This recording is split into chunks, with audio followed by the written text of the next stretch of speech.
Story देख रहे हैं आप और मैं हूं आपके साथ मुस्कान शास्त्री।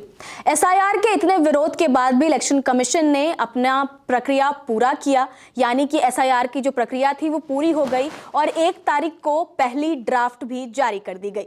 तो विरोध तो चल रहा था, खूब बवाल भी हुआ विपक्ष के द्वारा, लेकिन इलेक्शन कमीशन ने अपना काम किया। लेकिन दूसरी ही ओर अब उस ड्राफ्ट के जारी होने के बाद विपक्ष के नेता तेजस्वी प्रसाद यादव ने एक बड़ा इल्जाम लगा दिया है इलेक्शन कमीशन के ऊपर। पहले आपको जरा सुनाएंगे कि वो क्या कह रहे हैं।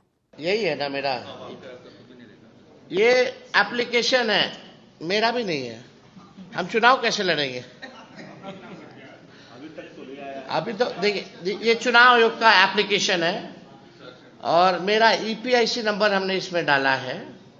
ईपीआईसी नंबर अगर आप चाहें तो हम बता भी दें।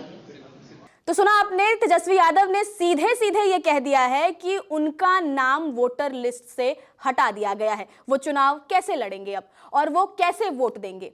तो पहला मुद्दा तो यही होगा। और क्या क्या हुआ है और क्या चीजें हुई हैं इलेक्शन कमीशन के इस ड्राफ्ट के बाद, क्या क्या बदलाव हुए हैं, आज चर्चा इन्हीं पर होगी। हमारे साथ मौजूद है हमारे सहयोगी डॉक्टर संजीव त्रिवेदी, बहुत स्वागत है आपका। पहला सवाल तो यही होगा आपसे कि इलेक्शन कमीशन ने जो ड्राफ्ट जारी किया 1 अगस्त को, उसके बाद क्या क्या चीजें बदली हैं और इतनी हलचल क्यों है? देखिए, इलेक्शन कमीशन के वोटर रिवीजन के बाद एक सूची जो जारी हुई है वो हमारे हिसाब से 94,000 बूथ हैं जिनको कि इलेक्शन कराना होता है। और उन 94,000 बूथ को 243 कंस्टिट्यूएंसीज में बांट दीजिए आप। और हर बूथ के हिसाब से एक व्यवस्था ऐसी की गई है कि लोग बिठाए जाएंगे और वो लोग बैठ करके जितनी भी गड़बड़ियां हैं उनको अगर कोई पॉइंट आउट करता है तो उन गड़बड़ियों को दूर करना शुरू करेंगे। मान लीजिए कि आप वोटर हैं और आपका नाम ही नहीं आया है उस नई सूची में जो 1 अगस्त को जारी की गई है, तो शिकायत कहाँ करेंगे? तो शिकायत उन्हीं के पास जा कर के करेंगे। और ये शिकायत की अवधि जो है वो 1 महीने की रखी गई है, यानी कि 1 अगस्त से लेकर के वो चलेगी 1 सितंबर तक। और उसके बाद फिर करेक्शन हो करके फिर से एक ड्राफ्ट आएगा, यानी कि जो सामने अभी आपके आया है वो फाइनल ड्राफ्ट नहीं है। अच्छा, ये एक डमी कह सकते हैं हम इसको। हाँ, आप कह सकती हैं एक डमी। और इस में करेक्शंस अभी होने शेष हैं। बहुत से लोग हैं जिनका कि लगता है कि नाम गलत दे दिया है, स्पेलिंग उसकी गलत चली गई है और एड्रेस जो है वो सही नहीं है या उन्होंने एड्रेस बदल लिया है। तो वैसे तमाम लोग अपने करेक्शन के लिए अब जाएंगे बूथ पर। वहाँ पर उनको बीएलओ तो मिलेंगे ही मिलेंगे और भी कुछ लोग जो कि ब्लॉक में काम करते हैं वो उनको मिलेंगे और ये बीडीओ के निगरानी में होगा। और उसके बाद जब करेक्शंस आ जाएंगी फिर फाइनल लिस्ट निकाला जाएगा और फाइनल लिस्ट जो होगा वो आधार बनेगा जो इलेक्शन होंगे अक्टूबर नवंबर में। तो अभी प्रक्रिया जो है वो आधी दूर तक ही पहुंची है, आधी दूर प्रक्रिया पहुंची है। इसके बाद भी एक लंबी प्रक्रिया बाकी है, पर लोग बाग अभी चेक कर सकते हैं। पर कहा जा रहा है कि इसमें ऑलरेडी बहुत लोगों के, बहुत से वोटर्स छट चुके हैं, नाम कट चुका है। संख्या क्या होगी लगभग इस वोटर्स को काटने की? हाँ, संख्या देखिए 7.89 करोड़ वोटर्स, यानी कि 7 करोड़ 89 लाख वोटर बिहार में थे। और ये जो पूरी प्रक्रिया चली गहन मतदाता पुनरीक्षण की, तो इसके बाद 7 करोड़ 24 लाख वोटर रह गए, यानी कि 65 लाख वोटर्स के नाम कट गए। ये तो बहुत बड़ी संख्या है सर। ये संख्या तो बहुत बड़ी है, लेकिन इस बात को भी आप समझिए कि वोट तो वही देगा ना जो वर्तमान है या फिर वो जो नागरिक है हमारे देश का। तो वोटर लिस्ट की जो पुनरीक्षण होती है उसके पीछे कोशिश ये होती है कि जो वोटर्स हैं उनको फिर से आइडेंटिफाई किया जाए और वोटर लिस्ट को एक बार फिर से असेस किया जाए कि कहीं इसमें वो लोग तो नहीं है जो नॉन वोटर्स हैं। जैसे मान लीजिए नॉन वोटर्स कौन हो सकता है? जो मृतक हो गए वो नॉन वोटर होंगे। तो ऐसे चुनाव आयोग कहता है कि 22 लाख लोग हैं। 22 लाख लोग। इसके अलावा ये कहता है कि जो माइग्रेट कर गए, अब यहीं पर ऑब्जेक्शन शुरू हो जाती है। जो माइग्रेट कर गए, मतलब बिहार राज्य से निकल करके देश के दूसरे हिस्सों में चले गए और उन्होंने वहाँ पर अपने वोटर कार्ड बनवा लिए, यानी कि एक तरह से उनका शिफ्टिंग हो गया। वो आना जाना कर सकते हैं, अपने घर परिवार, तीज त्यौहार, जीवन मरण पहुँच रहे हैं वो, लेकिन उन्होंने अपना वोट जो है वो ट्रांसफ़र करा लिया है। तो ऐसी संख्या 36 लाख बताई गई। और फिर एक ऐसी संख्या सामने आई जिन्होंने दूसरी जगह पर भी वोट बनवा रखा था और अपने घर या गांव में यहाँ भी वोट बना रखा था, तो इसको भी काटा गया। तो इन तीनों को जोड़ करके जो संख्या आ रही है वो है 65 लाख की। अब देखिए यहीं पर कैच है मुस्कान के ये जो 65 लाख लोग हैं, ये 65 लाख लोग अगर सचमुच इनका वोट कट गया है तो कोई खड़ा होगा और वो कहेगा कि देखिए मेरा कहीं बाहर नहीं है वोट, बिहार में ही वोटर हम हैं हमेशा से, हमारा कट गया है, या मैं मृतक नहीं हूँ लेकिन मृतक मान लिया गया है मुझे, मैं हूँ, मेरा बनाया जाए। या फिर कोई ये कह सकता है कि कैसी डुप्लीकेशन, कहाँ है दिल्ली में मेरा वोट, तो केवल एक जगह बिहार में है, मैं दिल्ली में भले ही रहता हूँ। तो ऐसे पात्र आने चाहिए। क्या हुआ है कि जब से रिलीज़ किया गया है 1 अगस्त को, तब से लेकर के 2 अगस्त यानी कि आज तक 3 बजे दिन तक का आंकड़ा अभी आया है और 3 बजे दिन तक में किसी भी बूथ पर कोई शिकायत अभी आई नहीं है कि मैं छूट गया, मैं रह गया। पर इसका कोई गारंटी नहीं है कि वो आने वाले दिनों में नहीं आ सकता है। वो तो आ ही सकता है, क्यों नहीं आ सकता है। अभी एक शुरुआती है, सब लोग देख रहे हैं और देखने के बाद तय कर रहे हैं कि कौन सी बातें हैं जो छूट गई हैं, क्या हमारी परिवार में सब लोगों का आ गया है, नहीं है। जब ये असेसमेंट होना शुरू हो जाएगा तो फिर लोग बाग जाना शुरू हो जाएंगे और शिकायत करेंगे। तेजस्वी यादव ने फर्स्ट ड्राफ्ट जारी होने के बाद ही बकायदा एक प्रेस कॉन्फ्रेंस रखी और उसमें उन्होंने ये कहा कि उनका नाम ही वोटर लिस्ट से हटा दिया गया। उन्होंने दिखाया भी है और वो सामने से टाइप कर रहे हैं, दिखा रहे हैं, बड़े स्क्रीन पर दिखा रहे हैं और वो कह रहे हैं कि मेरा नाम वोटर लिस्ट में नहीं है, मैं चुनाव नहीं लड़ पाऊंगा, मैं वोट नहीं दे पाऊंगा। क्या मतलब है इसका? क्या उनका नाम सच में हटा दिया गया? जहाँ तक मुझे पता है कि ये कन्फ्यूजन तो दूर हो गया है।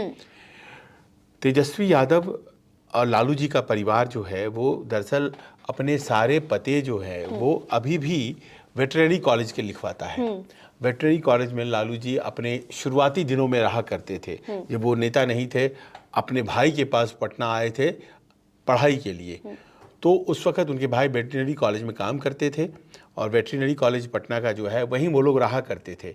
तो तमाम उनके जो एड्रेसेस हैं वो वेटरनरी कॉलेज के हैं और ये वेटरनरी कॉलेज जो है वो पड़ता है कंस्टिट्यूएंसी दीघा में। और दीघा कंस्टिट्यूएंसी 181 उसमें उनका नाम वर्तमान है, ऐसा इलेक्शन कमीशन ने बता दिया।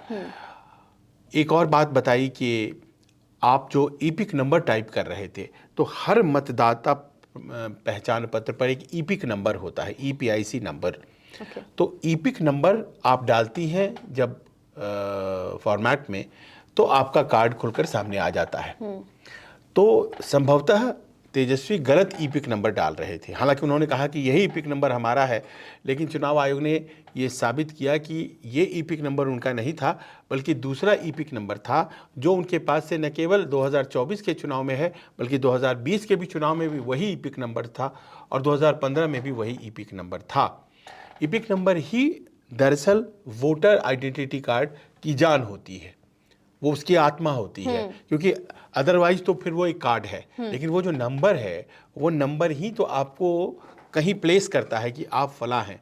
तो उस नंबर के ज़रिए, क्योंकि जैसे ही वो नंबर डाला जाता है इलेक्शन कमीशन के वेबसाइट पर जो बना हुआ होता है खांचा, उसमें तो आपका सारा डिटेल सामने आ जाता है फोटोग्राफ के साथ।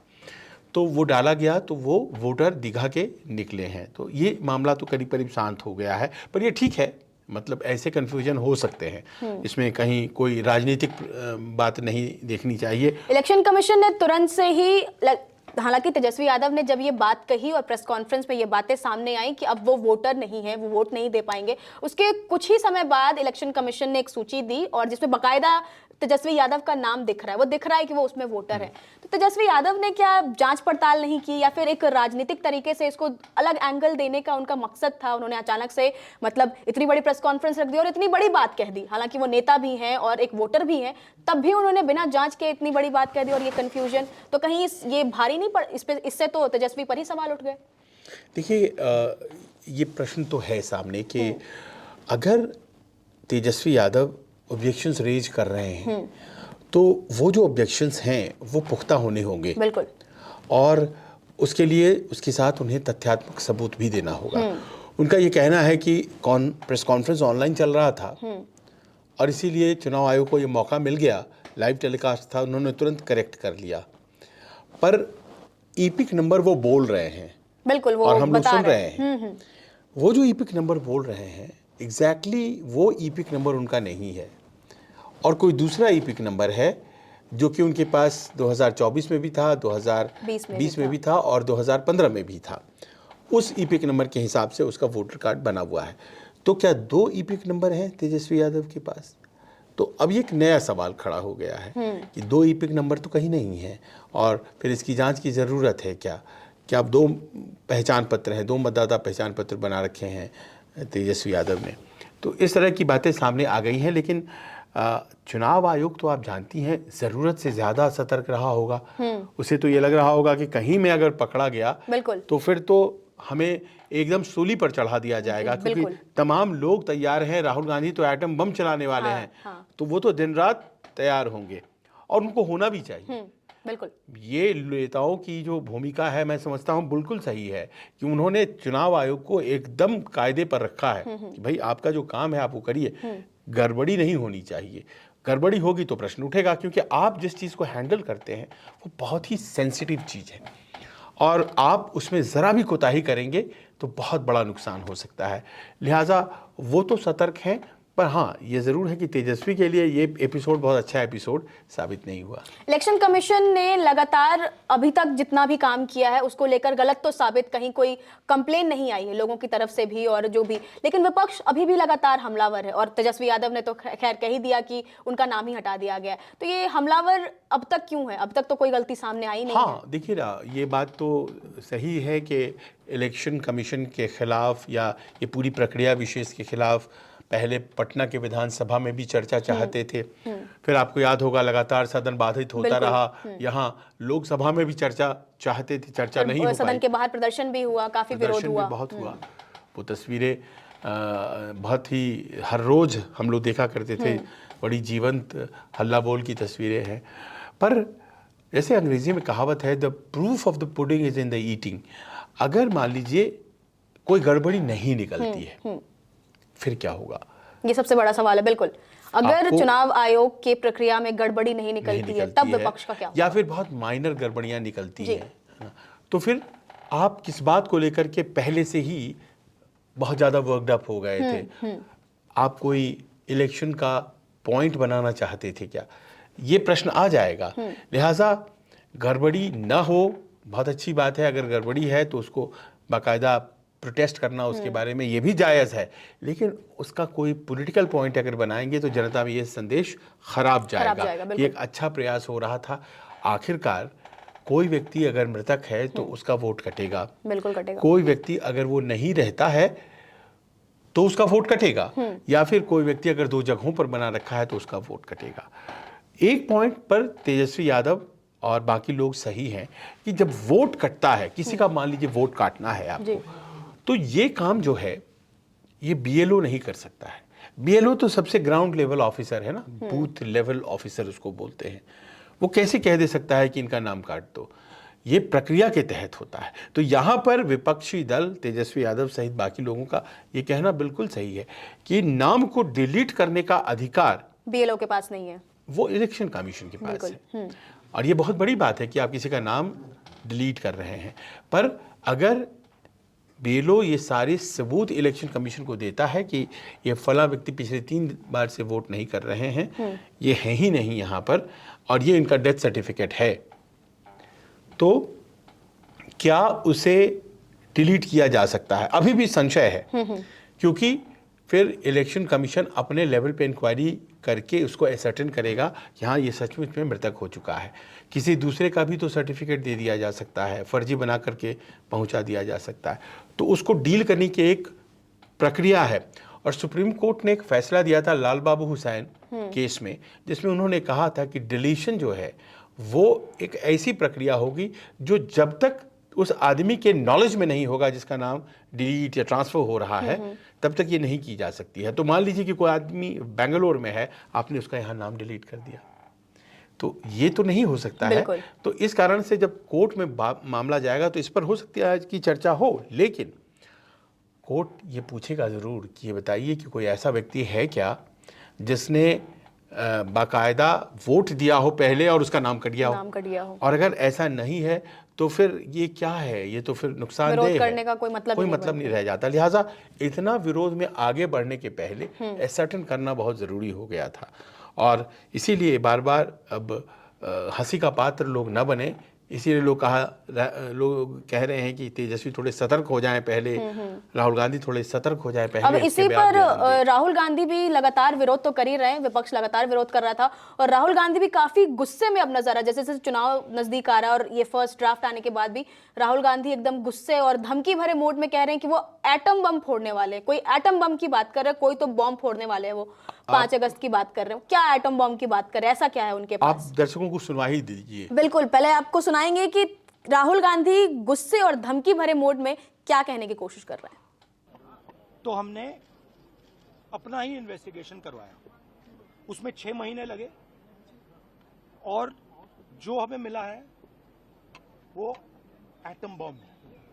मतलब एटम बम है, फटेगा तो आप इलेक्शन कमीशन आपको दिखेगा नहीं हिंदुस्तान में।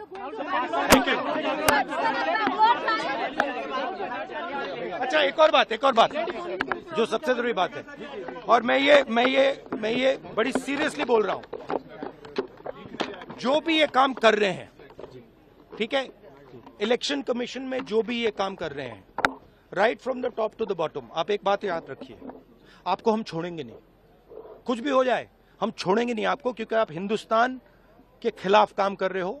ये ट्रीजन है और कम, इससे कम नहीं है। तो आप याद रखिए, आप कहीं भी हो, रिटायर्ड हो, कुछ भी हो, ठीक है, हम आपको ढूंढ के निकालेंगे। तो सुना आपने। अब मेरा सवाल यही है कि आखिर वो किस एटम बम की बात करे, ऐसा क्या सबूत है और किन चीजों के बारे में बात कर रहे हैं जो सीधा इलेक्शन कमीशन पर वार करेगा? देखिए, इलेक्शन कमीशन का जो SIR है उसका ड्राफ्ट आने वाला था 1 तारीख अगस्त में। राहुल गांधी संसद में थे, संसद से बाहर आए, हम पत्रकारों ने उनसे पूछा कि ये SIR की प्रक्रिया के बारे में, उन्होंने उस पर नहीं बोला ज़्यादा। उन्होंने ये ज़रूर कहा कि वो कर्नाटक 5 अगस्त को जा रहे हैं और कर्नाटक में एक ऐसा एटम बम उनके पास है कि जब वो फोड़ेंगे तो इलेक्शन कमीशन कहीं दिखेगा नहीं। वो इतना बड़ा इलेक्शन कमीशन के ऊपर बॉम्ब फोड़ने जा रहे हैं। अब वो कौन सा बॉम्ब फोड़ने जा रहे हैं, तो हम लोगों को बहुत कौतूहल हुआ, जिज्ञासा हुई, हम लोगों ने पता लगाना शुरू किया, क्योंकि कर्नाटक के बहुत से नेता हैं जो कि सांसद हैं।